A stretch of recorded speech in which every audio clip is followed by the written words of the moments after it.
apa namanya, sesuai dengan budget daripada, bangunan ya.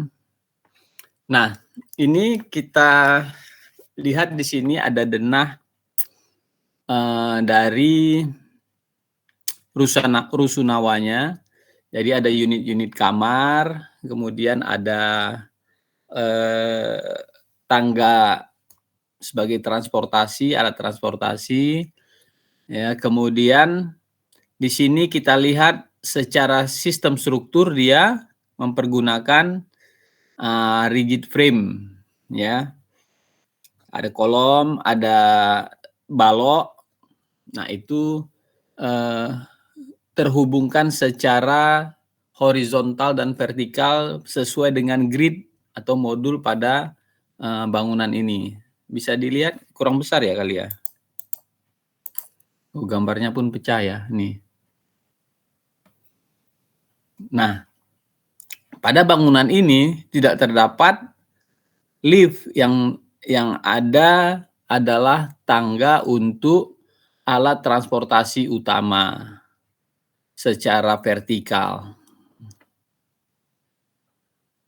Di tengah bangunan ini terdapat, void.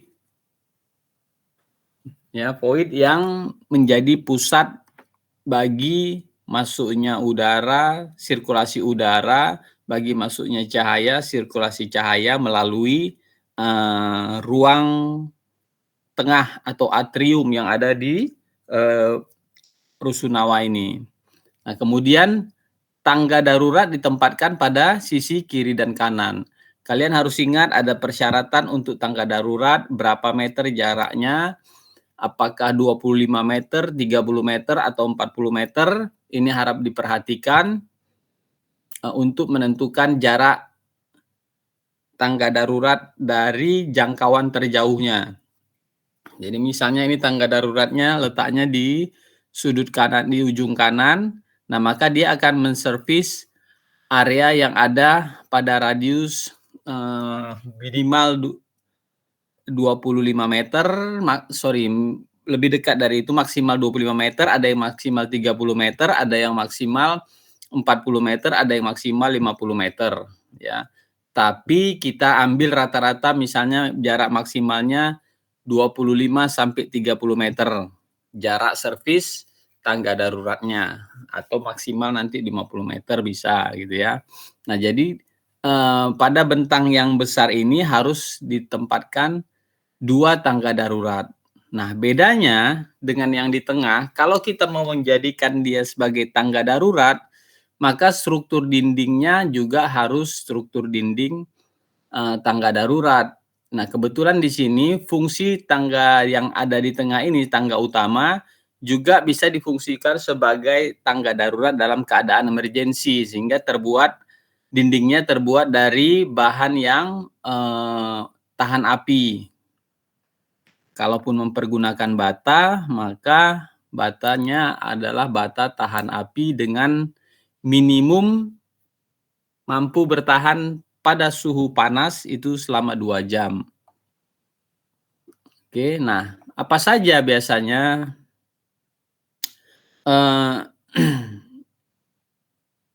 yang kita install atau utilitas apa saja yang ada pada bangunan. Nah, ini sangat luas, banyak sekali, apa saja bisa. Biasanya semakin canggih bangunannya, semakin tinggi peruntukannya, persyaratan yang harus dipenuhi, kemudian kelas bangunannya semakin tinggi, semakin mahal, tentu saja fasilitas utilitas yang kita sediakan juga akan semakin lengkap. Dan kelasnya juga akan semakin mahal. Contoh lift.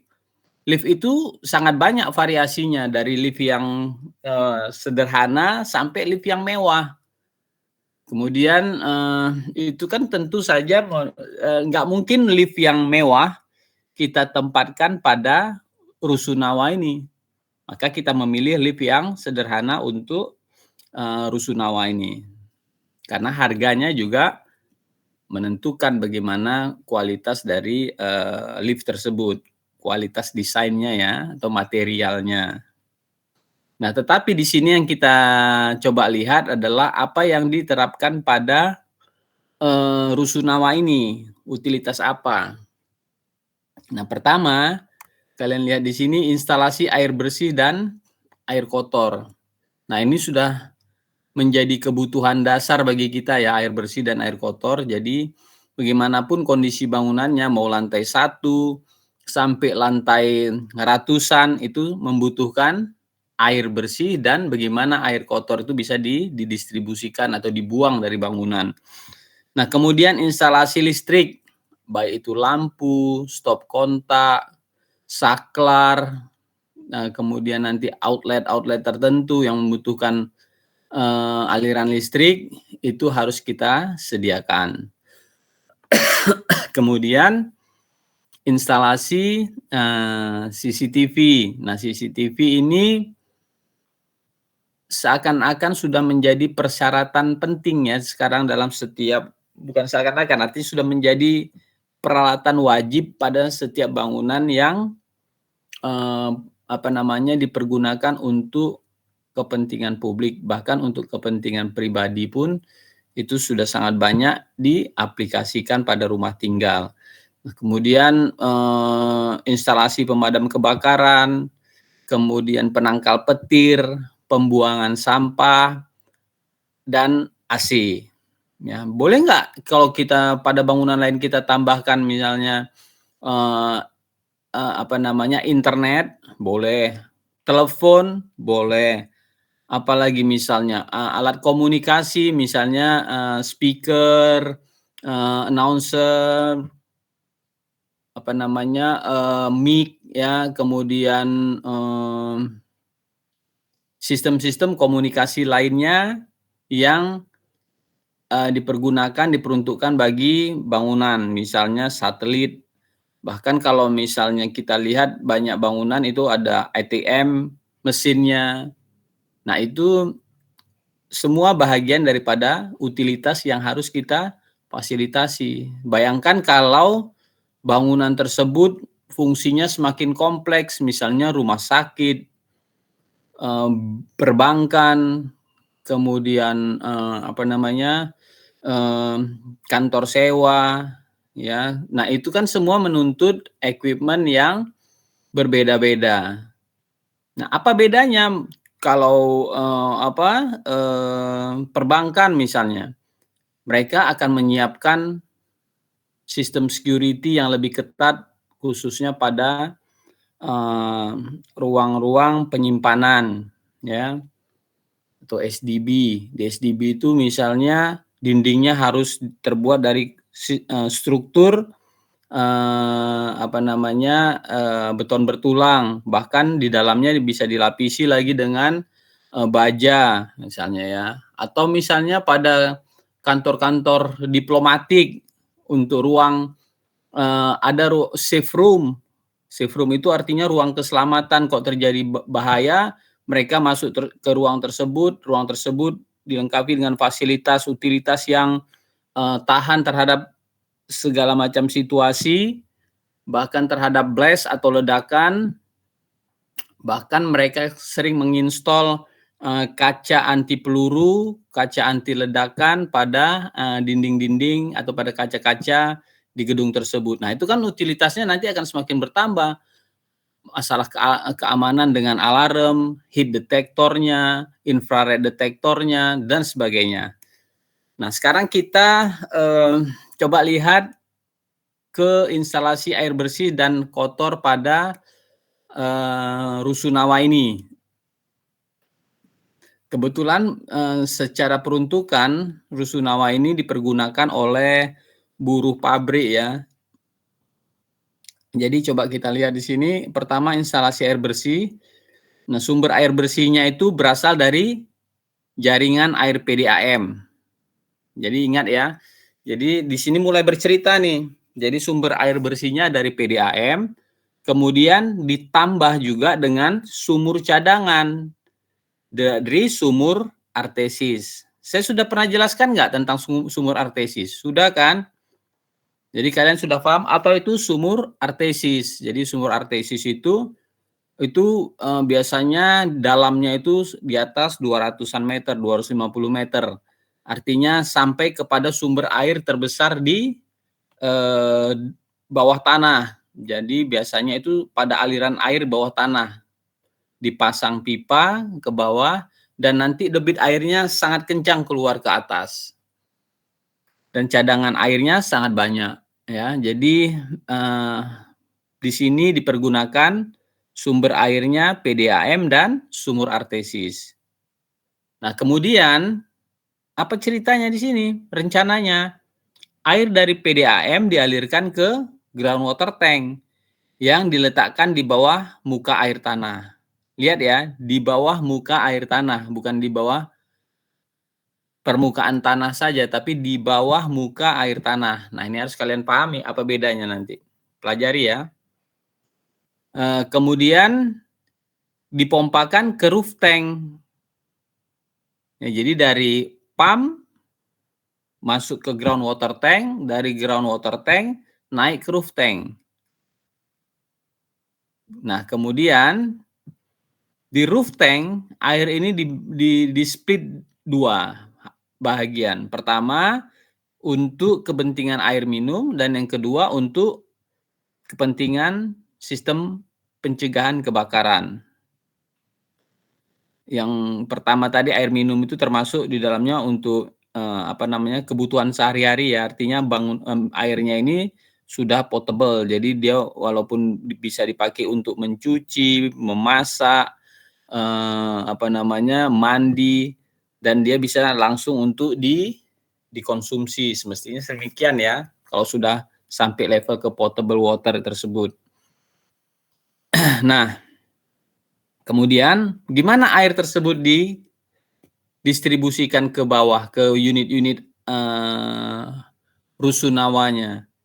Nah, dengan ketinggian tertentu atau ketinggian yang ditempatkan pada atap, maka dengan pengaruh gravitasi, air dari roof tank didistribusikan ke titik air, apakah itu ke dapur, bak mandi, ruang cuci, atau shower. Nah, biasanya dengan gravitasi ini mencukupi, tetapi kalau tidak mencukupi, tekanannya tidak mencukupi, kita bisa menambahkan pompa.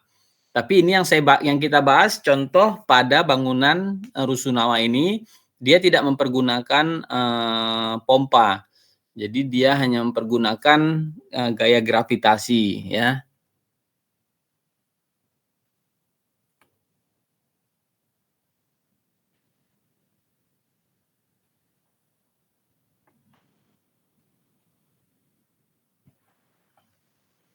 Oke, kita lihat skematiknya.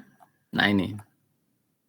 Jadi tadi dari pump, meteran, groundwater tank, dipompa ke roof tank. Dari roof tank itu langsung ke titik-titik distribusi. Nah, di sini coba perhatikan juga di skematik diagram ini ada sumur artesis, ternyata dari sumur dipompa langsung ke roof tank, tidak dimasukkan ke dalam groundwater tank, tidak dicampurkan dengan air yang berasal dari pump ya. Tetapi di roof tank itu dicampurkan airnya. Nah, jadi kita lihat dari skematik diagram secara potongan gambar kalian bisa lihat di sini. Jadi air dari pump meteran masuk ke groundwater tank. Air dari sumur artesis masuk ke pompa diteruskan ke atas. Ini kebetulan bangunannya berdekatan, ada 2 tower yang berdekatan gitu ya. Sisi kiri dan sisi kanan yang tadi kalian lihat seperti void tersebut. Nah, jadi airnya didistribusikan ke roof tank yang sebelah kiri dan roof tank yang sebelah kanan. Nah, di mana dia letak roof tanknya? Gambar yang skematik tadi, kemudian kita lihat pada potongan dan kita terapkan pada denah. Nah, kalau ada gambar side plan-nya, maka kita akan tahu berapa jarak meteran ini dari bangunan, di mana letak, jaringan pumpnya ini pada, area di luar bangunan ini, karena kan asalnya dari luar bangunan kan. Jadi di mana dia letaknya. Nah, dari situ kita pasang meteran. Dari meteran, bagaimana dia masuk ke dalam, groundwater tank. Ya, pipanya bagaimana nanti kita distribusikan. Nah, kalau pipanya seperti ini, maka saat pembangunan konstruksi, saat konstruksi bangunan, pipa ini harus sudah ditanam sesuai dengan, letak daripada rencana groundwater tank-nya. Kalau tidak, bisa jadi pipa ini akan sulit untuk dipasang karena akan terbentur dengan struktur, slough misalnya, konstruksi slough dengan, pondasi atau dengan lantai. Nah, jadi perencanaan dari awal menentukan bagaimana, proses kerja dari pemasangan, instalasi airnya ya. Jadi apakah ditanam duluan atau bisa di belakangan, tergantung bagaimana rencana dari pemipaannya. Nah, dari sini kita bisa lihat dari groundwater tank ada pompa dan didistribusikan ke roof tank. Jadi letak groundwater tank-nya ternyata pada area tengah-tengah void ini ya, pada tengah-tengah void. Nah, kemudian ada pompa, tentu saja artinya bisa jadi ada ruang pompa ya, atau ada ruang pompa, penempatan pompa yang dibutuhkan. Nah, kalau groundwater tank, kalau pompanya pompa submersible, maka bisa langsung ditempatkan di dalam, groundwater tank tersebut. Nah, kemudian sumur artesis di sini kalian bisa lihat, ternyata sumur artesisnya diletakkan pada sisi yang berbeda dengan, sumber masuknya, air pump, ya. Nah, tentu saja untuk meletakkan sumur artesis ini adalah dengan melihat di mana sumber air yang terbaik. Bukan kita menentukan letaknya berdasarkan, "Oh, kira-kira cocoknya nih letaknya di sini nih, karena tidak mengganggu sirkulasi, mudah di dalam, maintenance." Nah, tidak, tapi sumur artesis ini dibuat berdasarkan analisa tersendiri tentang, sumber air terbaik untuk bisa didapatkan pada lahan atau pada site kita. Nah, bisa jadi di sini, kebetulan dia dapatnya di sini. Bisa jadi di tempatnya sangat jauh dari, groundwater tank ya. Jadi jangan kita tempatkan, itu berdasarkan kemudahan dalam, apa namanya, pemipaan, maintenance, sirkulasi, tapi ternyata sumurnya nanti nggak cukup debit airnya, gitu ya. Jadi harus kita cari dia sumber air terbaik.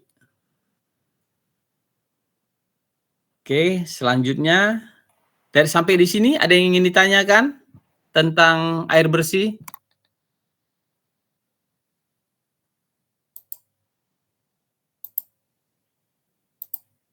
Ada?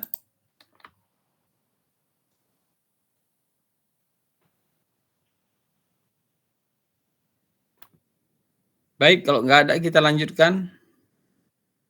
Kita sampai jam berapa kelasnya? Izin Pak, sampai jam 12.30 Pak. 12.30. Oke, kita sampai materi ini selesai saja ya. Sampai materi utilitas ini selesai ya.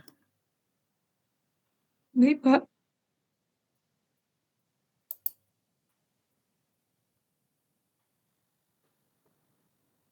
Nah, sekarang saya tanya ke kalian. Eh, kalau air ini kan di sini kalian bisa lihat nih, dari meteran, air groundwater tank, kemudian ke pompa, dipompa menuju ke roof tank. Kemudian dari sumur artesis, pompa, kemudian ke roof tank. Apakah air dari sumur artesis ini tidak perlu di-treatment lagi? Gimana?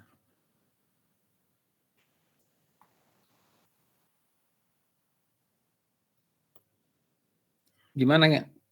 Wilbert, gimana Wilbert pendapat kamu?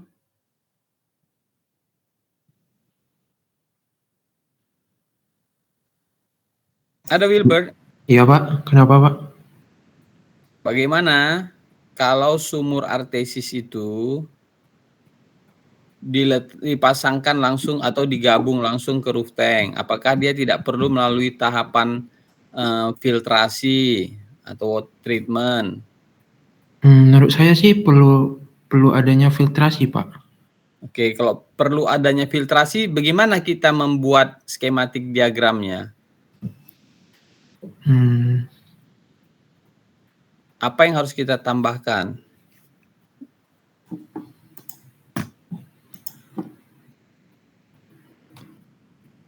Kurang tahu sih Pak.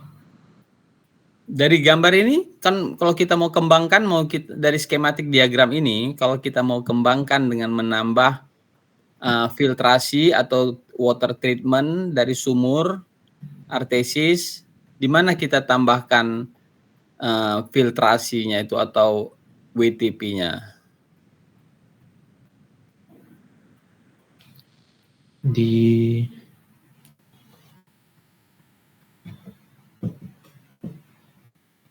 Di meteran airnya Pak? Tidak, kan yang mau difiltrasi kan sumur artesisnya. Air dari sumur tentu saja. Sumur sebelum Wilbert, ada lagi yang bisa ini? Sebelum saya jelaskan Wilbert, ada yang bisa menjawab kira-kira atau punya pendapat?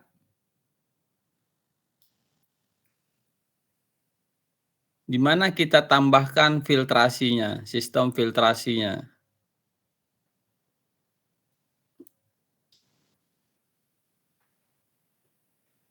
Di pompa ya Pak? Di pompa. Yang lain ada? Atau sebelum dipompa Pak, filtrasinya ditaruh? Ya, jadi setelah sumur artesis ini ada satu proses lagi. Jadi di tengah sini kita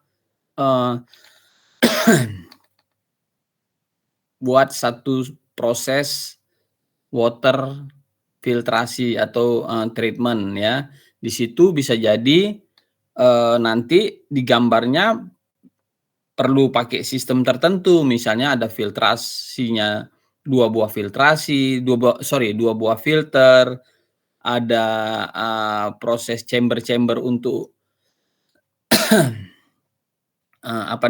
sistem pemurnian airnya, apakah dengan osmosis atau dengan dialisis dan sebagainya. Jadi tergantung sistem yang mau kita pergunakan ya. Jadi artinya setelah sumur artesis ada sistem filtrasi.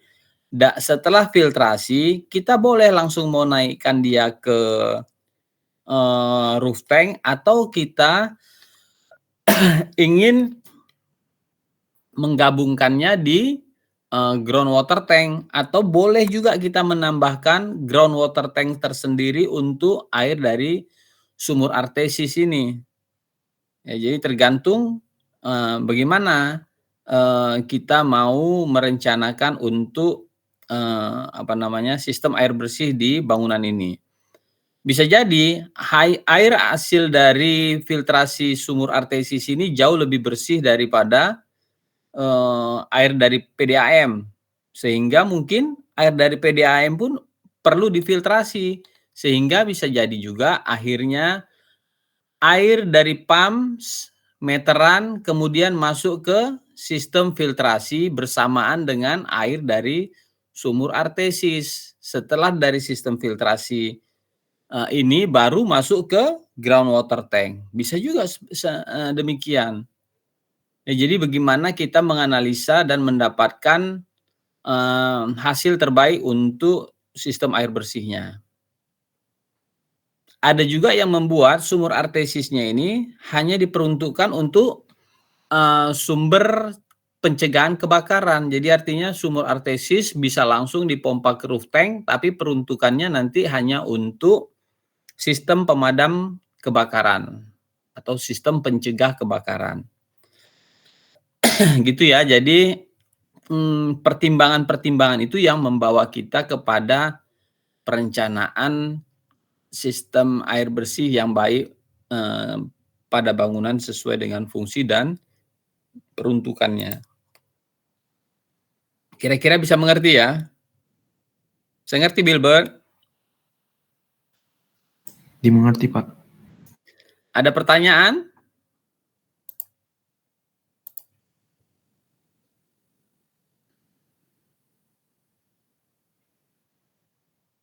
Ada pertanyaan? Oke. Kita lanjutkan. Apakah perlu dari roof tank ini dipasangi pompa?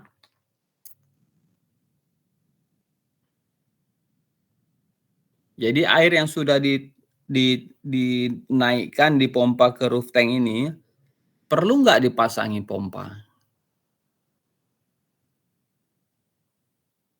Nah, tadi di sini dijelaskan tadi kalau dipasangin pompa maka akan konsumsi energi akan semakin besar karena kebetulan ini untuk rusunawa. Tetapi kita bisa melihat debit air yang dikeluarkan melalui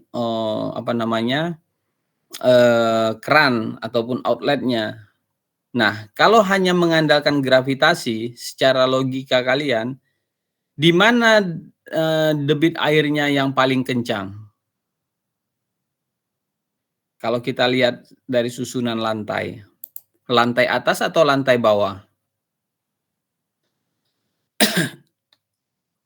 Mana yang paling kencang, di lantai atas atau lantai bawah?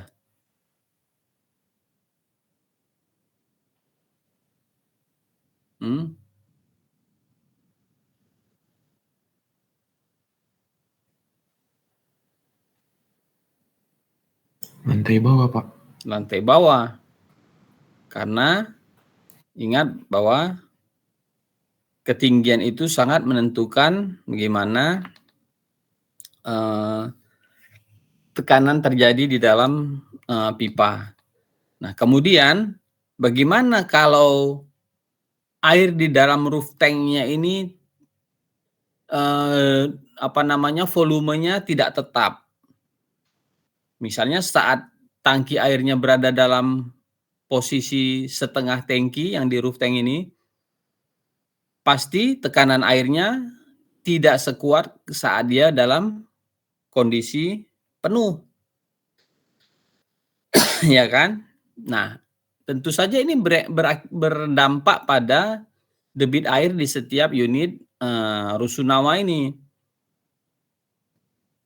Kalau terjadi demikian, maka pasti setiap unit akan memasang pompa masing-masing. Ya kan? Setiap unit akan memasang pompa sesuai dengan kebutuhannya. Yang memasang pompa besar, maka pastilah dia debit airnya akan lebih kencang dibandingkan dengan yang memasang pompa kecil. Akhirnya apa? Tidak terjadi keseimbangan konsumsi ataupun pemakaian air nanti. Saat yang pompanya besar mengaktifkan pompanya, yang lain bisa jadi tidak kebagian air, debit airnya jadi sangat pelan, misalnya ya. Nah, yang terbaik itu sebenarnya kita bisa pasang pompa untuk komunal. Ya, jadi pompanya itu dipasang ya di roof tanknya atau di ruang pompa.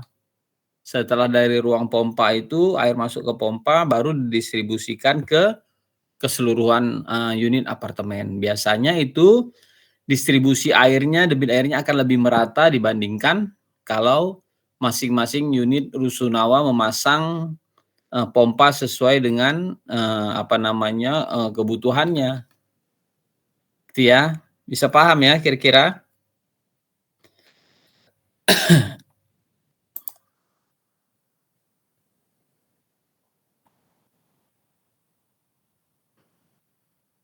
Nah, kalau tadi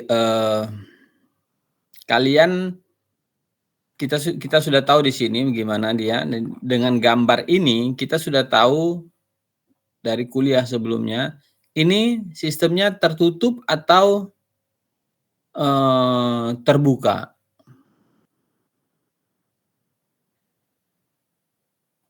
Kalau kita lihat kedua gambar ini.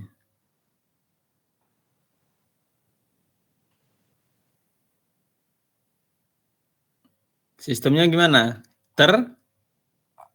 Terbuka. Nah, biasanya kalau sistem terbuka, maka tekanan airnya yang paling jauh, yang paling ujung itu pasti akan semakin pelan apabila daerah yang paling dekat itu membuka kerannya, outletnya. Nah, maka ini pun harus menjadi perhatian kita. Apakah kita buat sistem terbuka atau sistem tertutup, gitu ya? Nah, kalian sudah pernah saya kasih materinya, nanti coba dilihat lagi.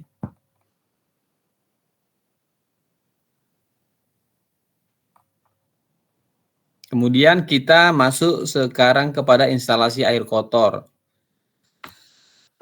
Nah, biasanya jaringan air kotor di dalam bangunan itu dibagi ke dalam 3 kelompok, limbah cair, padat, dan hujan. Black water, brown water, dan grey water.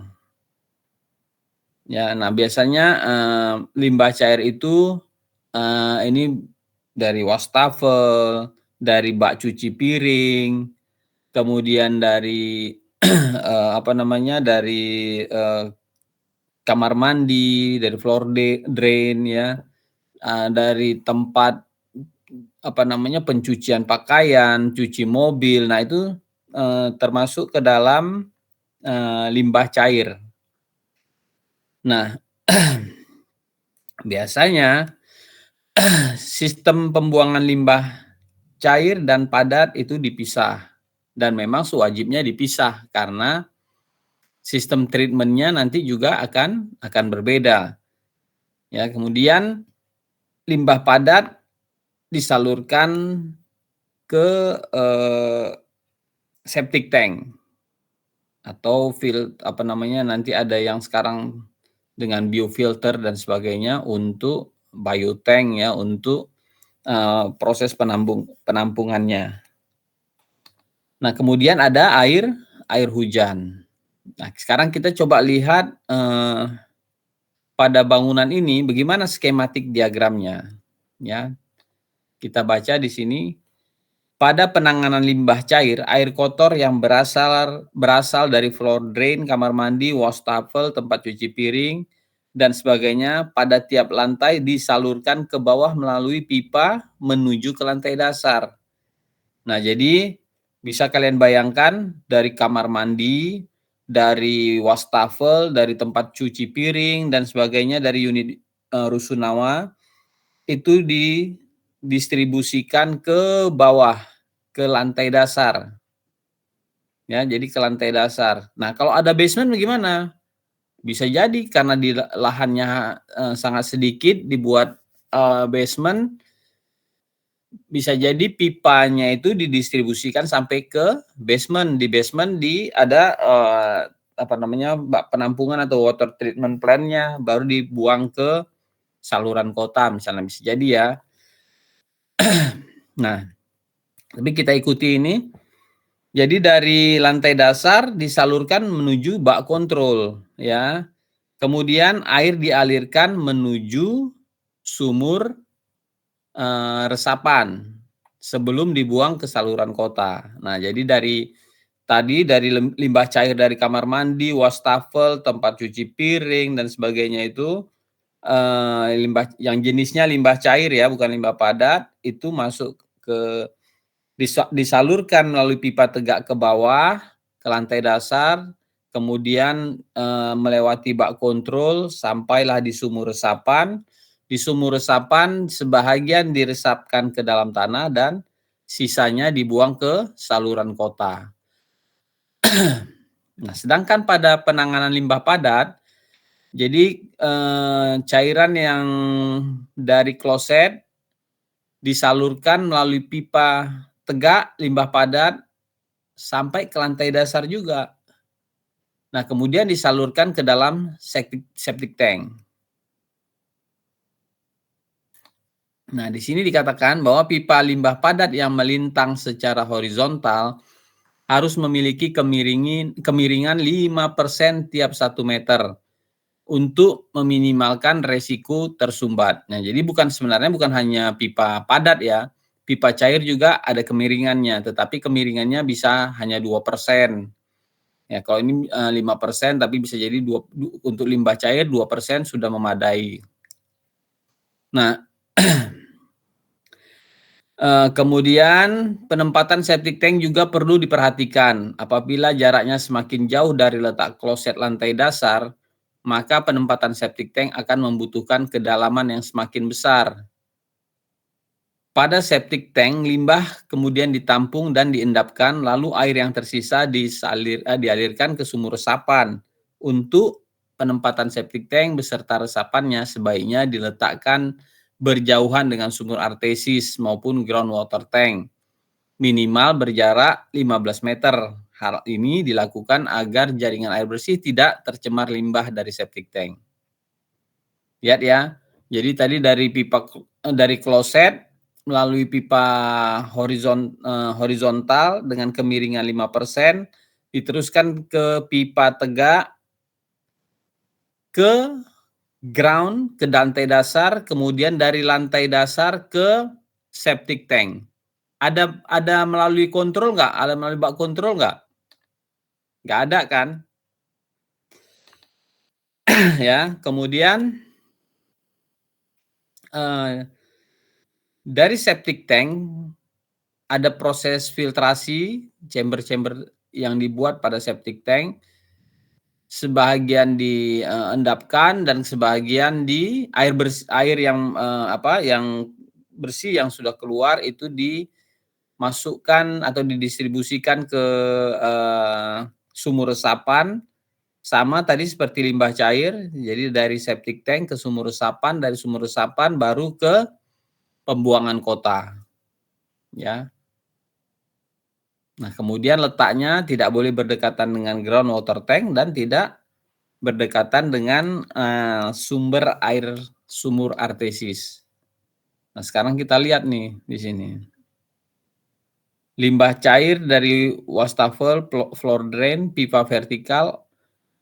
Kemudian di sini ternyata air hujan dan limbah cair itu melalui sistem yang sama pada bak kontrol, sumur resapan, dan pembuangan kota. Nah, sementara yang limbah padat itu limbah padat, pipa vertikal, bak kontrol berbeda ya. Di sini nggak ada melalui bak kontrol, tapi di gambar ini ada melalui bak kontrol dan resapan. Oke, ini bak kontrolnya berarti yang ini bukan bak kontrol, ini septic tank. Salah tulis ini ya. Diagram pembuangan limbah padatnya bukan bak kontrol tapi septic tank. Dari septic tank setelah difiltrasi baru ke sumur resapan. Nah, ini kita perhatikan gambarnya, air hujan, kemudian ada dari wastafel, floor drain, kamar mandi ya, pipa vertikal itu menyatu di bak kontrol, tetapi pipa dari air hujan ini tidak menyatu dengan pipa tegak dari air limbah cair. Mereka hanya menyatu di bak kontrol, jadi cairannya menyatu di bak kontrol, cairan air hujan dan cairan dari limbah cair. Dari bak kontrol disalurkan ke sumur resapan.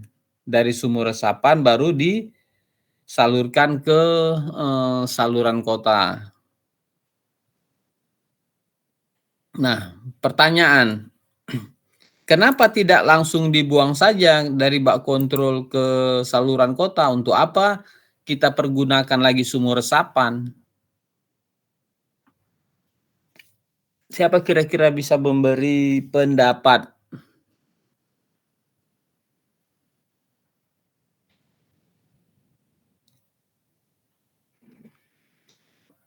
Rifki, ada Rifki? Ada, Pak. Bisa kamu jelaskan? Butuhnya sumber resapan ya, Pak? Ya. Kalau menurut saya sumur resapan tuh diperlukan untuk menampung air hujan yang jatuh ke lahan kita. Jadi tidak membebani saluran air kota gitu, Pak. Bisa dijelaskan lebih detail nggak? Kenapa air dari hujan dan air dari limbah cair, kamar mandi, kloset, wastafel tadi tidak langsung dibuang ke saluran kota tapi ke sumur resapan? Karena akan membebani saluran kota gitu, Pak. Oke. Yang lain?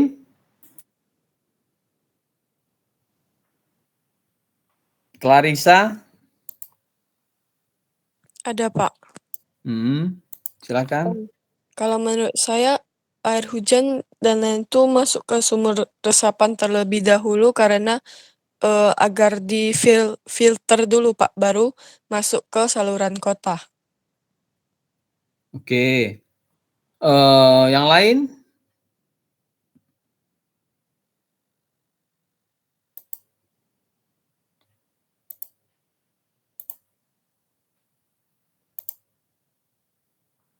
Felicia?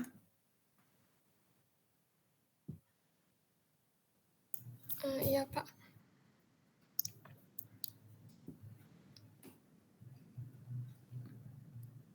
Apa jawabannya? Ada tanggapan atau ada masukan atau ada pendapat?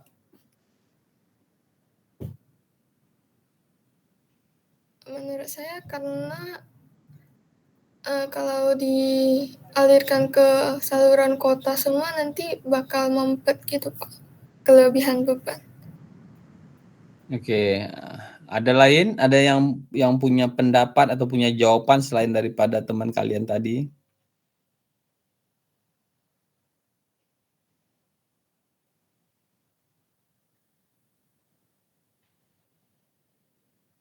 Ada?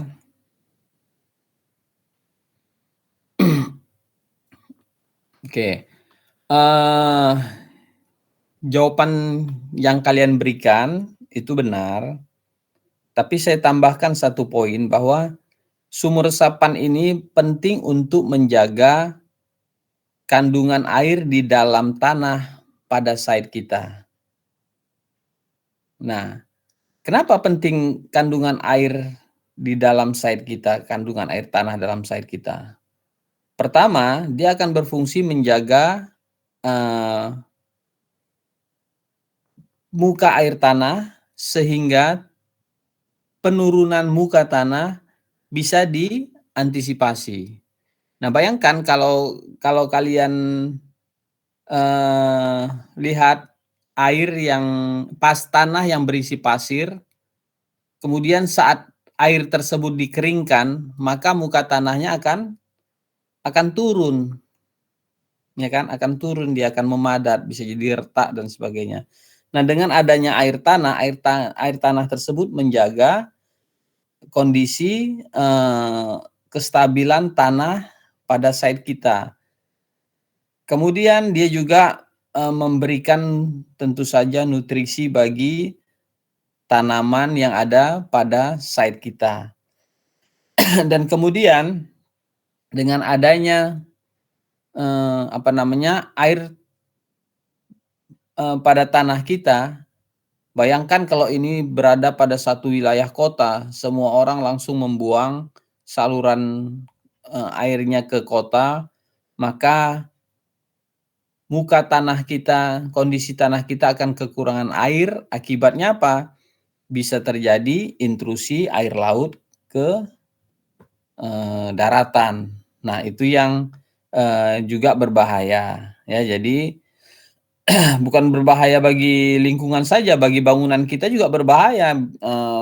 Pondasi yang tidak dipersiapkan menghadapi air yang asin, akibatnya akan berefek buruk bagi bangunan, ya. Kemudian akibat penurunan tadi bisa jadi juga ketidakstabilan pada pondasi bangunan. Nah, jadi itu tambahan mengapa kita penting tetap mengalirkan air yang ada pada bangunan kita ini ke dalam tanah.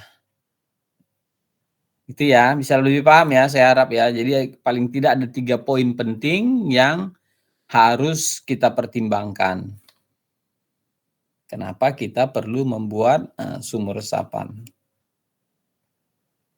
Nah, kalau begitu sumur resapan ini dia bagaimana konstruksinya? Nah, tentu kan nanti di gambar detail sumur resapan kalian akan bisa buat tuh bagaimana supaya airnya itu tidak semuanya terbuang ke saluran kota, tapi justru setelah diisi dulu ke dalam tanah baru dia terbuang ke saluran kota. Artinya apa? Nanti di gambar detail sumur resapan dinding-dindingnya atau lantainya berpori atau berongga untuk menyalurkan air yang masuk ke dalam sumur resapan ke dalam tanah.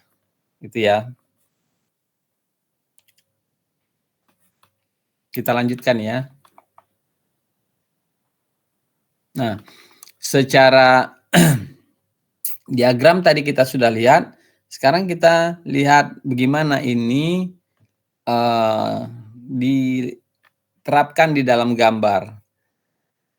Kalian lihat di sini tadi kita lihat dari limbah cair ya, dari kamar mandi ini yang ada merah-merah ini, wastafel dan floor drain itu akan didistribusikan melalui pipa tegak ke bawah sampai ke mana? Ke ground floor atau lantai dasar. Nah, dari lantai dasar baru melalui bak kontrol, ini ada bak kontrol ini ya, ke sumur resapan. Dari sumur resapan baru ke saluran kota. Paham ya? Jadi bak kontrol di sini ada bak kontrol pada luar bangunan dan ada yang di tengah bangunan. Ya, jadi setelah melalui pipa tegak, tadi kalian lihat nih pipa tegak ini. Nah, ini pipa tegak. Kemudian ada bak kontrol. Nah, ini dia. Ini bak kontrolnya. Dari bak kontrol ini baru didistribusikan melalui pipa sampai ke sumur resapan, di sumur resapan ke saluran kota. Gitu ya. Sampai di sini bisa mengerti? Bisa, Pak. Ada pertanyaan?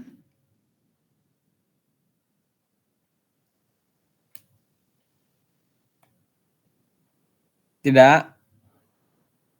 Oke, sekarang kita lihat skema pembuangan limbah padatnya. Nah, ini limbah padat dari kloset langsung ke septic tank, tidak melalui bak kontrol. Ya, jadi tidak melalui bak kontrol, tapi langsung menuju ke septic tank. Nah, ini dia gambar tadi yang skematik ini. Ada kesalahan ketik ya, ini bukan bak kontrol tetapi septic tank.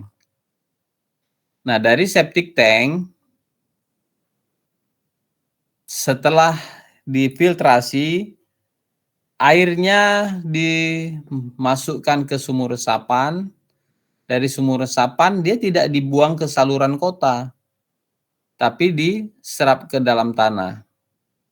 Nah, pertanyaannya, boleh nggak dia disalurkan ke saluran kota?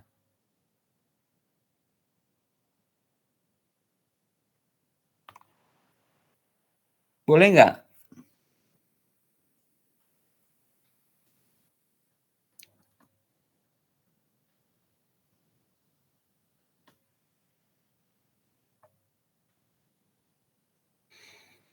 Siapa yang bisa menjawab?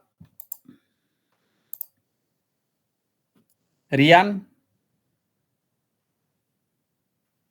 Ada Rian?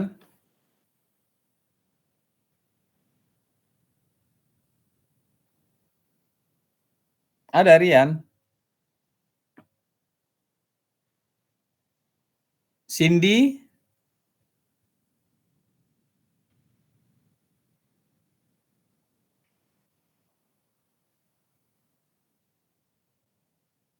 Wilson?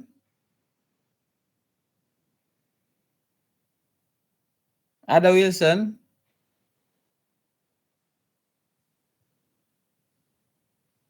Adisti?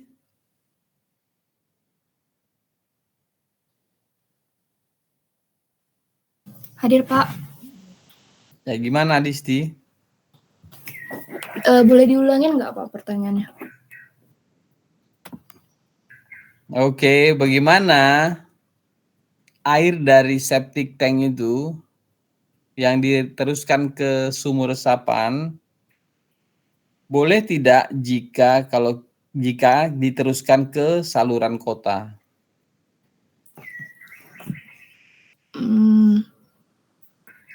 Kayaknya nggak boleh, Pak. Oke. Yang lain?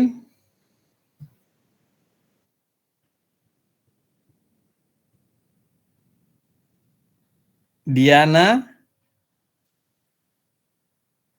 Iya, Pak. Menurut saya boleh, Pak, karena udah difiltrasi di sumur resapannya, Pak. Difiltrasi di sumur resapan? Iya, Pak. Oke. Yang lain?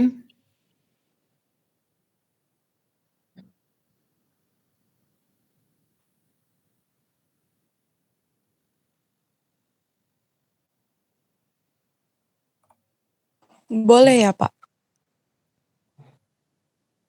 Oke. Nah, jadi balik lagi itu semua bergantung kepada desain dan bagaimana pengaplikasiannya. Nah, contoh nih, kalau sistem yang seperti ini dari septic tank, resapan, kemudian kita mau teruskan dia ke saluran kota.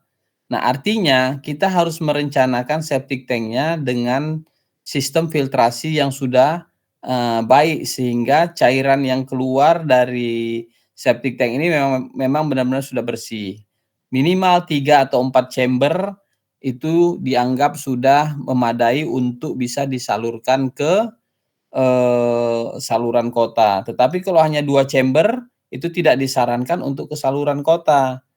Nah, tetapi ada efek buruknya apabila sumur resapannya ini tidak didesain secara baik. Nah, itu sering sekali terjadi sumbatan akibat sumur resapannya ini volumenya tidak sesuai dengan volume septic tank yang mengakibatkan air tertahan di dalam sumur resapan dan menahan juga air yang keluar dari septic tank dan efeknya akan menahan air yang akan mengalir dari kloset ke septic tank. Nah, jadi pertama tadi kalau kita mau teruskan ke saluran kota, filtrasi di septic tanknya sudah baik minimal 3 atau 4 chamber atau dengan sistem yang lebih baik lagi. Nah, kemudian sumur resapan harus didesain secara baik kalau tidak disalurkan ke saluran kota. Kalau disalurkan ke saluran kota bukan berarti tidak didesain dengan baik, tapi artinya exit-nya itu ada airnya. Kalau dia penuh, maka dia akan terbuang ke saluran kota. Tapi kalau dia seperti ini, kalau dia penuh, dia tidak bisa tersalurkan sehingga air di sini penuh, air di septic tank penuh dan akhirnya menyumbat ke dalam kloset di dalam bangunan, gitu ya. Saya harap kalian bisa paham ya untuk itu ya. Jadi tergantung gimana kita mendesain dan mengaplikasikan sistemnya. Nah, untuk kawasan-kawasan tertentu, sebentar ya, sebentar saya ada telepon.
Oke, kita lanjut ya.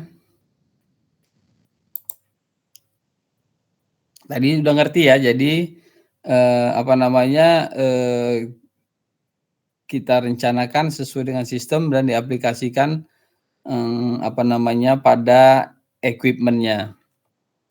Nah, ada juga yang memasang water treatment plant tertentu sehingga air yang dihasilkan itu udah menjadi sangat bersih dan tidak perlu lagi kita khawatir untuk membuangnya ke saluran kota. Oke, sekarang kita masuk ke instalasi listrik. Nah, di sini kita lihat perencanaannya bagaimana.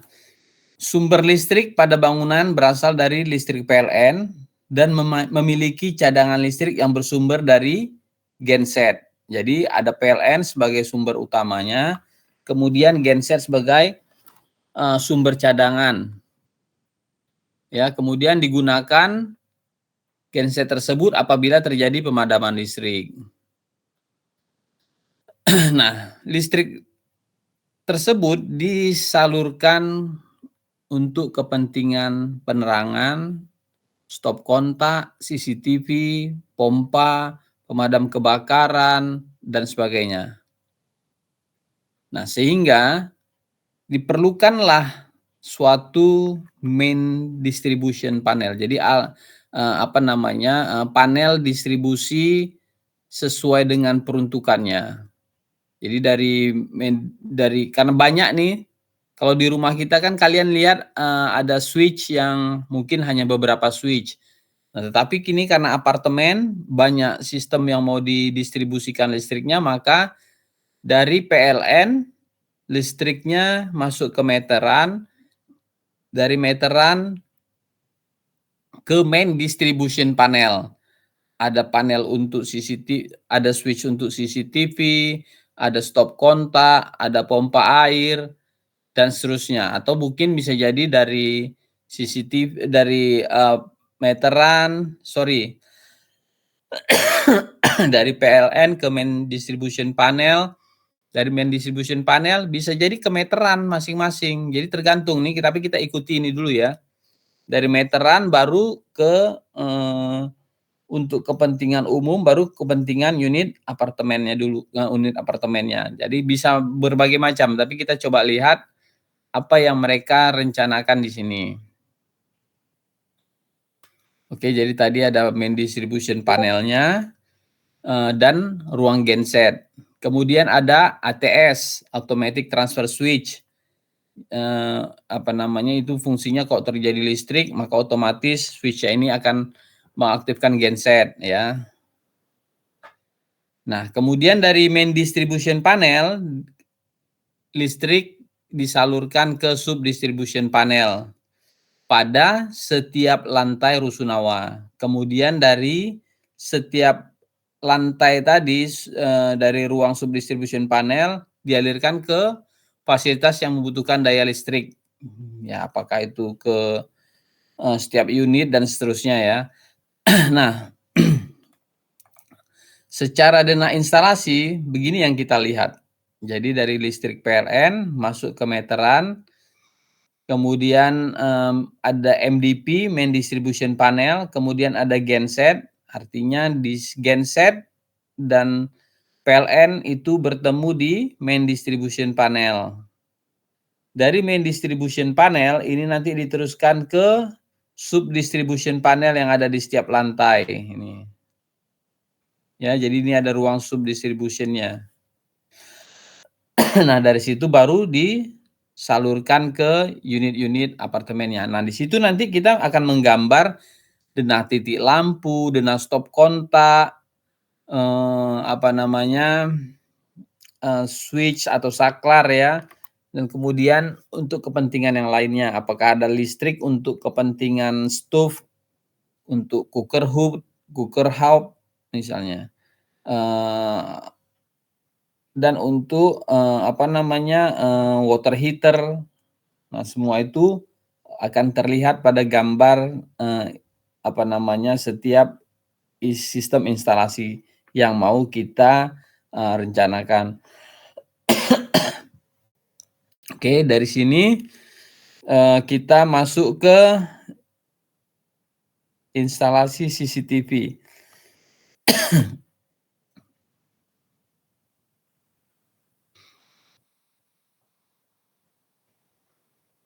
Nah, kita sudah tahu CCTV ini juga berkembang, yang tadinya pakai wiring, kemudian akhirnya bisa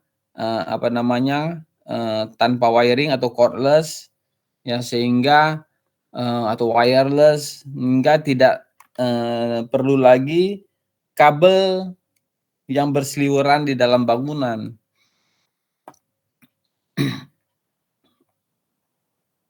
Nah, kita lihat di sini bagaimana perencanaannya.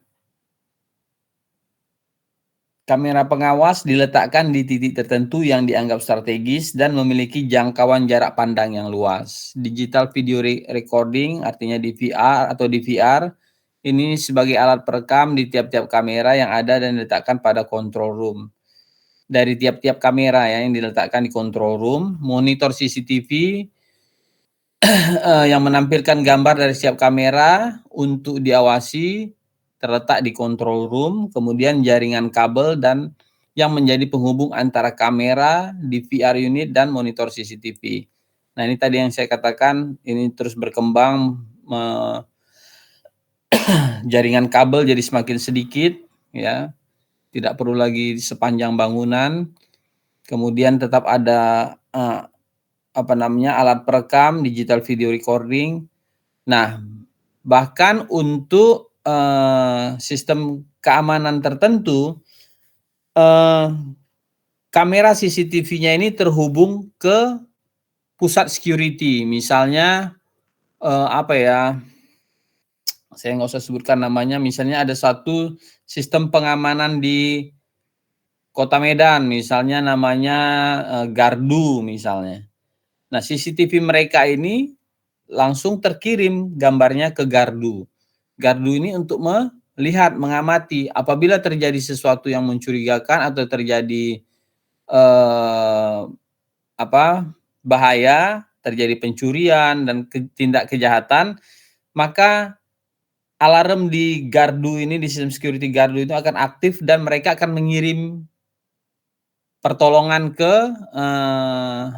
rumah ataupun tempat yang CCTV-nya mengirim sinyal bahaya. Nah, jadi terus berkembang, semakin berkembang ya.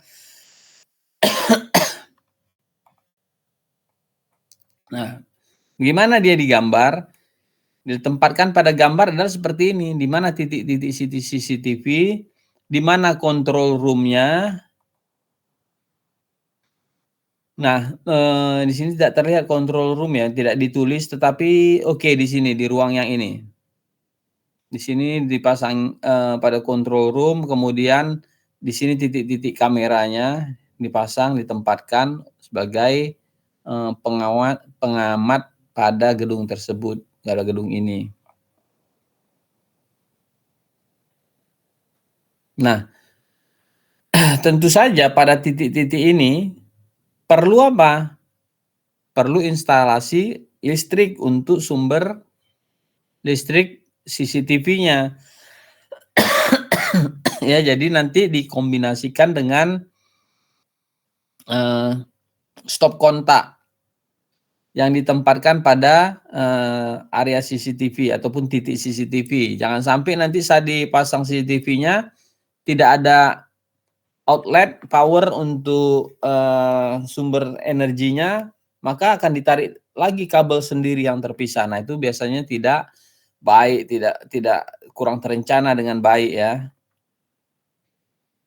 Sampai di sini ada pertanyaan?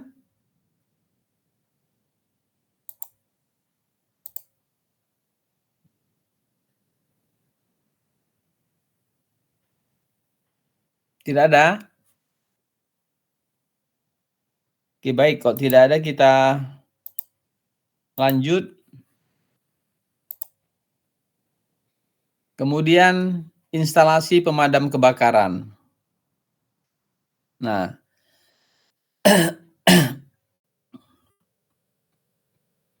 biasanya perangkat sistem pemadam kebakaran ini juga sangat berkembang, sangat sangat kompleks, sangat rumit. Tetapi dia biasanya terdiri dari alat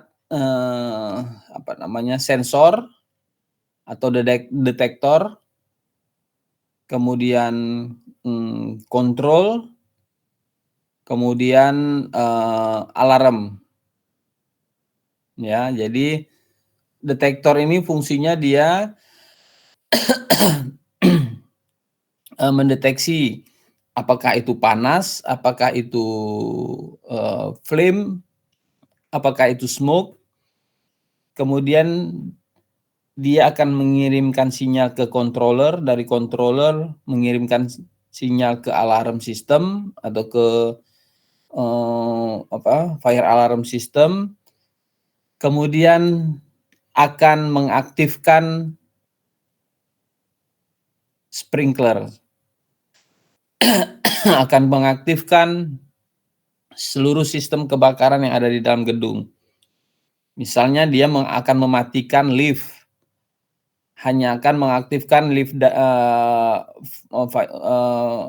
kebakaran, akan mematikan energi listrik, yang aktif hanya lampu emergency, dan yang aktif hanya blower yang ada di ruang tangga darurat misalnya. Dia akan mengaktifkan smoke damper. Nah, jadi banyak peran controller ini untuk mengaktifkan sistem kebakaran yang ada di dalam gedung tersebut, ya. Nah, tetapi di sini kita lihat pertama adanya perlu mendeteksi gejala kebakaran atau detektor, kemudian alarm, sprinkler, hidran. Nah, pendeteksinya itu berupa detektor asap, detektor panas, dan detektor api. Jadi smoke, heat, dan flame. Nah, penempatannya bagaimana? Penempatannya juga berbeda-beda sesuai dengan kebutuhannya. Jadi misalnya begini, apakah smoke detector, heat detector dipasang pada tempat yang sama? Contoh nih misalnya, pada area yang agak terbuka, kalau dipasang heat detector, dia tidak bekerja secara optimal. Maka lebih baik dipasang heat detector atau flame detector. Pada area dapur, misalnya dipasang flame atau heat dengan tingkat tertentu, dengan kemampuan baca tertentu, itu juga tidak akan optimal. Nah, jadi artinya ini semua harus direncanakan agar penempatannya juga optimal. Kemudian ada persyaratan jarak. Seberapa jarak sprinkler, seberapa jarak smoke, seberapa jarak heat. Jadi saran saya kalian lihat ke vendor dari equipmentnya. Misalnya mau dipasang flame detector. Oh, flame detector tuh banyak tuh jenisnya ini. Syaratnya pabrikannya atau vendornya nanti akan mengeluarkan ketentuan. Oh, ini syaratnya minimal begini-gini, cara pasangnya begini. Nah, maka kita akan merencanakan sesuai dengan apa yang sudah dikeluarkan oleh pabrikan. Nah, kalau kita tidak masang sesuai itu, jika terjadi kebakaran dan tidak mampu ditanggulangi, misalnya alatnya tidak bekerja, maka vendor ataupun pabrikannya tidak mau bertanggung jawab atas kegagalan sistem kebakaran yang terjadi pada bangunan tersebut karena tidak sesuai dengan requirement yang mereka syaratkan.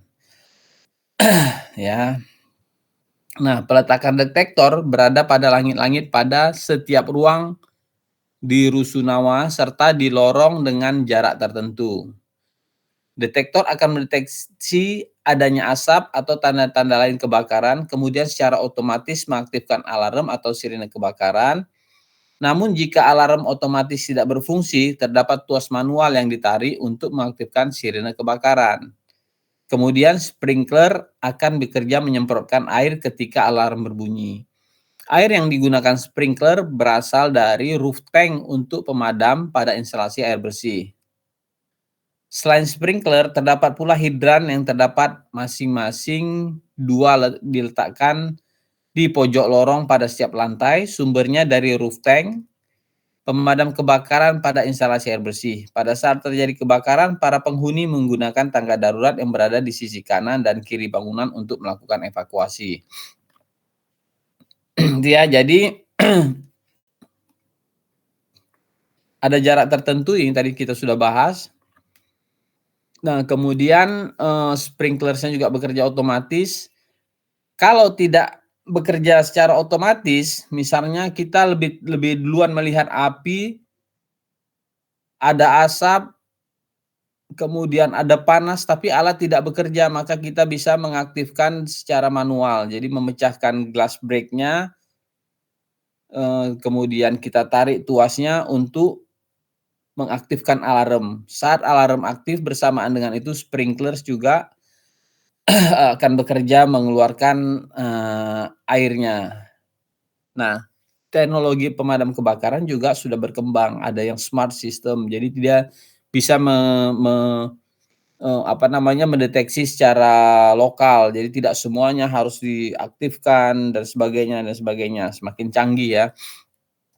Nah, kemudian ada satu lagi nanti sebenarnya selain hidran ada hose rail. Nah, kalau hidran ini biasanya yang mempergunakan adalah petugas pemadam kebakaran. Sementara kalau hose rail itu kita sebagai penghuni yang sudah dilatih untuk mempergunakannya bisa mempergunakannya. Gitu ya. Jadi hose rail itu tindakan awal yang bisa dilakukan oleh orang yang sudah dilatih, sudah diajarkan. Sedangkan hidran itu memang hanya bisa dipergunakan ataupun bisa dilakukan oleh petugas pemadam kebakaran.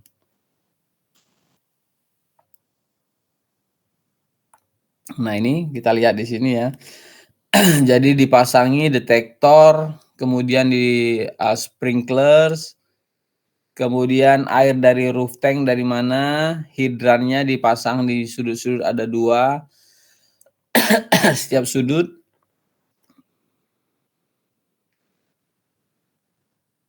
Nah, kalau kita mau merencanakan bangunan ini, gambar ini secara lebih detail, kita akan tentukan di mana flame, di mana heat dengan menempatkan simbol pada simbol-simbol heat, flame, dan smoke pada gambar kerjanya. Jadi nggak hanya kita menuliskan seperti ini, notasi seperti ini, tapi notasi yang lebih tepat yaitu untuk smoke, heat, dan flame. Nah, saya mau tanya ke kalian, bagaimana kalau untuk bangunan rumah tinggal yang tidak memiliki sistem ini? Pakai apa kalau jika terjadi kebakaran? Apa yang harus kita siapkan?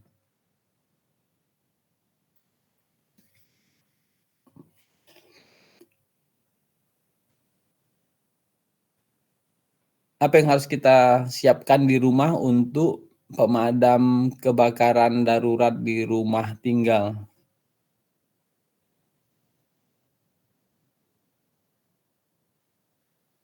Apa? Fire extinguisher. Ya, jadi untuk rumah tinggal semestinya kita selalu menyediakan fire extinguisher khususnya di area dapur.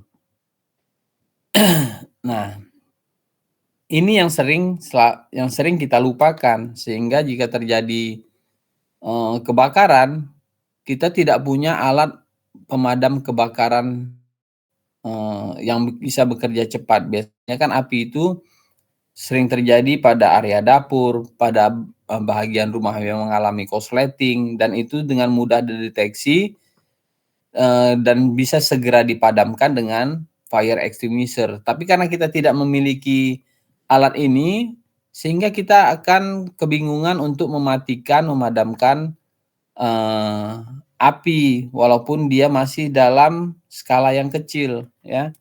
Jadi fire extinguisher perlu disiapkan di setiap rumah tangga. Nah, bagaimana pula kalau kebakaran terjadi pada ruang mesin? Bagaimana sistemnya? Ada yang bisa menjelaskan? Kalian sudah ambil mata kuliah kebakaran? Aspek kebakaran? Belum, Pak. Oke. Pilihan itu ya.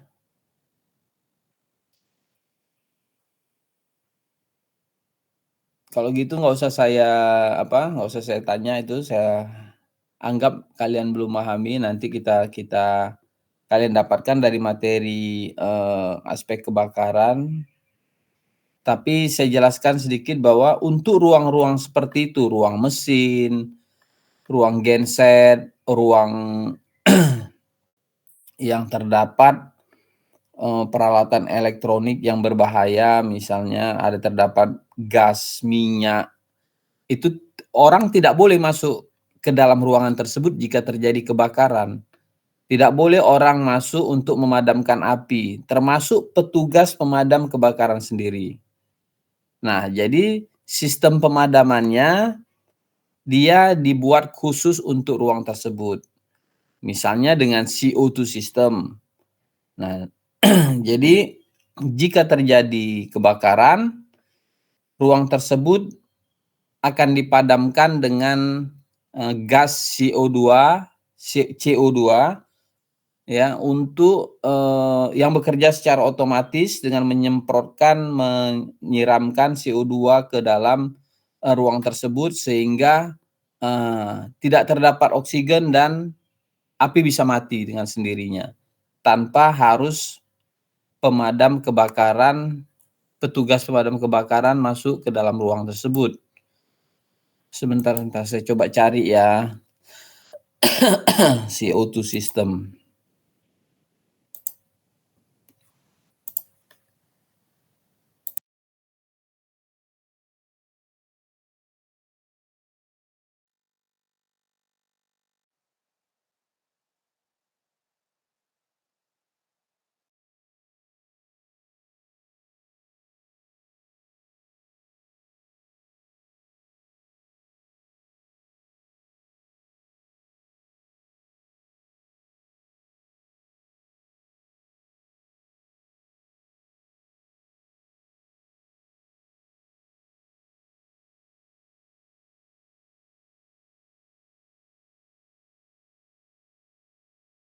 Sebentar saya share ke kalian ya, biar kalian mengerti.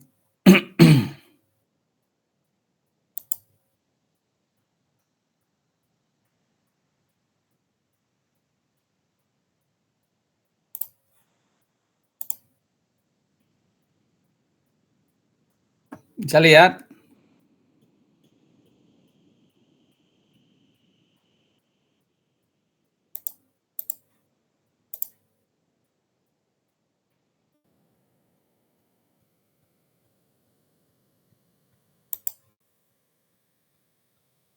Bisa kalian lihat ya? Bisa, Pak. Nah, inilah dia CO2 fire suppression system. Jadi ini dipasang bersebelahan dengan ruangnya. Jadi misalnya ini ditempatkan di sini, maka pasti alat ini dipergunakan untuk ruang yang ada di dekatnya. Biasanya ini pada ruang-ruang mesin, pada basement yang banyak terdapat instalasi listrik atau gas atau minyak mesin ya. Nah, itu biasanya dipasang sistem seperti ini. Jadi dia tidak menggunakan sprinkler. Nah, jadi saat kalian merencanakan kebakaran, jangan tempatkan sprinkler pada ruang mesin.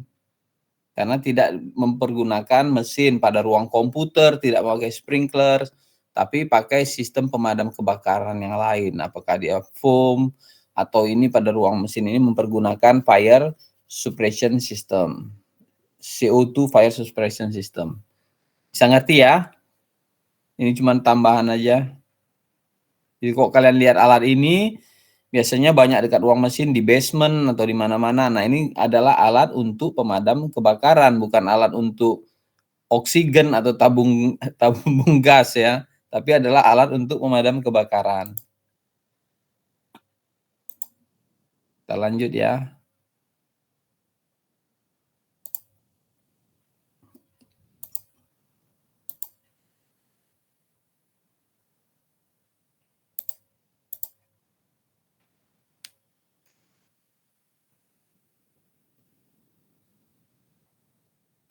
Nah, kemudian selanjutnya kita lihat alat untuk instalasi petir atau penangkal petir. Nah, ini pentingnya di bangunan karena ini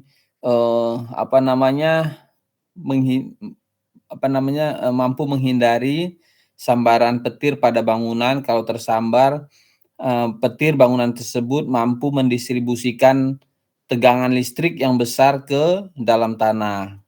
Nah, biasanya ini terdiri dari sistem Faraday. Ada yang lain sistemnya ya, tapi di sini mempergunakan sistem Faraday. Kemudian dari batangan petir yang ada di atas diteruskan ke ground melalui kabel konduktor. Nah, kemudian dilakukanlah grounding dengan menanam batang elektroda ke dalam tanah, batang tembaga. Biasanya dia pipanya itu adalah pipa yang padat, yang padu untuk meneruskan listrik yang ditangkap ataupun yang disambar petir dari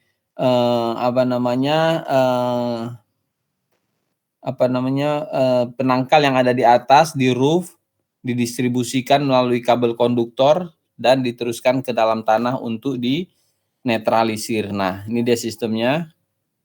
Jadi di atas ini ada batang penangkal petirnya, kemudian kabel konduktor dan grounding. Dan ini diteruskan dibuat menyeluruh pada bangunan. Jadi artinya kalau bangunannya lebar ya dia dibuat lebar, kalau dia kecil ya dia dibuat kecil. Jadi artinya pada sudut-sudut bangunan yang besar kemungkinan untuk tersambar petir. Ini sederhana tapi sistemnya nanti kalian pelajari ya yang bagaimana sistem Faraday itu dan bagaimana dia ditempatkan di sini. Kalau kita menggambar pada bangunan, maka kita biasanya hanya membuat skematik diagram dan kemudian kita menentukan titiknya. Misalnya ada alatnya nanti untuk elektrodanya untuk sebelum disalurkan ke konduktor, kabel konduktor itu ditempatkan di mana. Di gambar ini tidak terlihat ya, ditempatkannya di mana, apakah langsung di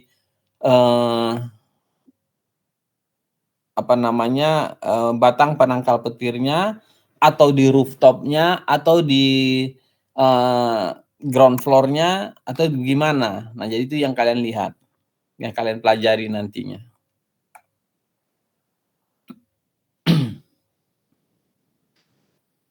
Dan kemudian ada instalasi pembuangan sampah. Nah, ini penting nih. Kadang kita lupa saat merencanakan bangunan, kita nggak tahu membuang sampahnya bagaimana ya. Apakah setiap orang, setiap unitnya turun ke bawah melalui tangga terus menempatkannya di tempat pembuangan sampah atau ada sistem yang lain. Nah, begitu juga untuk rumah berlantai 1 dan 2, sistem pembuangan sampah ini harus direncanakan. Contoh nih untuk rumah 1 lantai, bagaimana ya kita merencanakan sistem pembuangan sampah? Apakah tempat sampah ditempatkan di setiap ruangan atau tempat sampah hanya ditempatkan di dapur, kamar tidur, atau bagaimana? Nah, itu kan perencanaan tuh, sehingga pada ruang-ruang tersebut kita tempatkanlah tempat sampah. Nah, kemudian bagaimana selanjutnya dari setiap ruang ini? Oh, itu dikumpulkan dulu di tempat penampungan di luar rumah misalnya, atau langsung ke tempat sampah di luar bangunan, di luar site. Nah, kemudian dari situ diangkut dengan mobil pembuangan sampah misalnya. Itu kan sistem yang harus kita rencanakan. Nah, tapi kita menentukan tempat pembuangan sampahnya di mana titiknya, apakah di kamar tidur, di dapur, dan sebagainya. Ya, nah, untuk bangunan yang kompleks, yang besar, apalagi bangunan yang tinggi, itu memerlukan satu sistem pembuangan sampah yang lebih rumit atau lebih spesifik. Kemarin saya sudah sebutkan kali ya ke kalian, adanya kalau bangunan tinggi biasanya mempergunakan garbage chute, bukan hanya sekedar saf sampah dijatuhkan dari atas ke bawah, sampahnya sampai di bawah pecah. Nggak begitu ya. Jadi dengan adanya garbage chute ini, sehingga sampah ini pun bisa langsung ditentukan. Jadi dari unit apartemen atau dari unit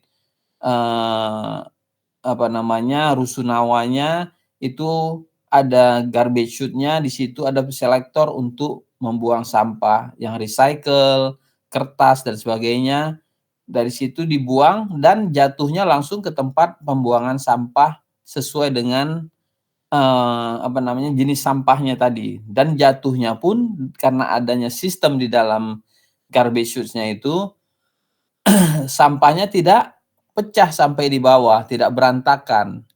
Nah, dari situ kemudian misalnya dikumpulkan dulu ke tempat pembuangan akhir di dalam site. Setelah dari situ baru di pick up dengan mobil pembuangan sampah kota misalnya. Atau justru ada sistem pengolahan limbah yang berbahaya. Dan ada juga sistem pengolahan limbah rumah sakit. Keduanya berbeda. Ya, sehingga sistem pembuangan sampah itu bergantung daripada peruntukan bangunannya, fungsi bangunannya. Nah, di sini kita lihat bahwa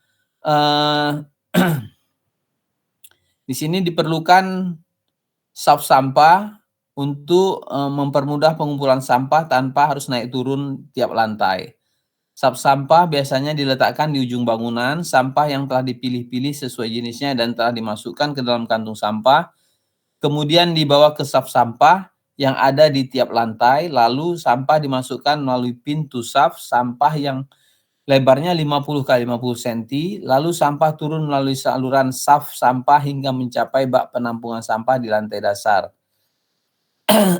Bak penampungan sampah dapat diakses mobil agar pengambilan sampah dapat dilakukan dengan mudah, yang selanjutnya dibawa menuju ke TPA. Nah, ini dia ya. Ada saf sampahnya di sini dari rumah. Ini coba perhatikan, ini titik-titik pembuangan sampah di setiap unit rusunawanya. Kemudian ada saf sampahnya di sini, dibuang melalui saf sampah. Di bawah di lantai ground udah ada bak penampungannya, dan kemudian dari situ di pick up oleh mobil pengangkut sampah untuk dibawa ke tempat pembuangan akhir. Sampai di sini bisa paham?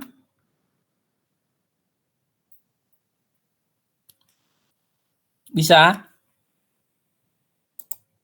Ada yang tidak mengerti?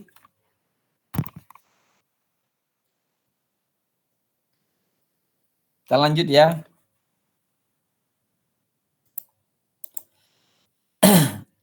Nah, kemudian sistem instalasi AC. Nah, sistem instalasi AC ini juga bergantung kepada sistem yang kita pilih. Misalnya sistem central plant system ya. Nah, central plant system ini pun banyak sekali jenisnya. Ada yang water to water, water air, air to air. Nah, itu berbeda sistemnya sehingga membuat equipment-nya yang kita tempatkan ke dalam bangunan berbeda dan menuntut ruang-ruang yang berbeda. Ya, nanti kalian pelajari itu lebih dalam mungkin di mechanical electrical ya, atau di mana, lupa saya. Nah, tetapi di sini Bangunannya tidak mempergunakan AC untuk unit apartemennya, unit rusunawanya, dan AC hanya dipergunakan pada ruang-ruang tertentu saja, ya, dengan sistem split. Nah, sehingga setiap unit apartemen atau rusunawa jika mau memasang AC maka akan memasang sendiri dengan sistem split, ya, sehingga kalau ada yang ingin memasang AC pada unit tertentu, kalau dayanya tidak mencukupi, maka dia bisa mengajukan penambahan daya kepada facility manajernya atau building facility-nya, ya, pengelola bangunannya. Nah, di sini kita bisa lihat bagaimana menempatkan unit outdoor-nya. Di sini digambarkan, ya. Di sini letaknya, kemudian indoor-nya. Nah, kalau unit-unit lain ingin menambah, maka dia akan bisa menempatkan sesuai dengan kebutuhannya. Nah, untuk sistem central plan AC system tentu akan berbeda dengan outdoor unit. Di central plan pasti kita membutuhkan chiller, akan membutuhkan AHU, akan membutuhkan cooling tower, akan apalagi membutuhkan return grill, akan membutuhkan diffuser atau kaset nanti, ya, tergantung pilihannya, dan akan ada ducting. Nah, perencanaan ductingnya kan terlihat. Nah, kalau di sini karena AC-nya split, maka penggambarannya hanya seperti ini. Oke, sampai di sini ada pertanyaan?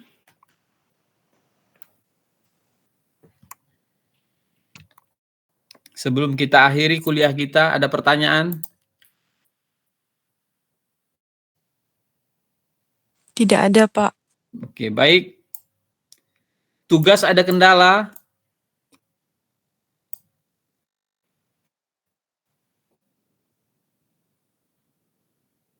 Ada kendala untuk tugas?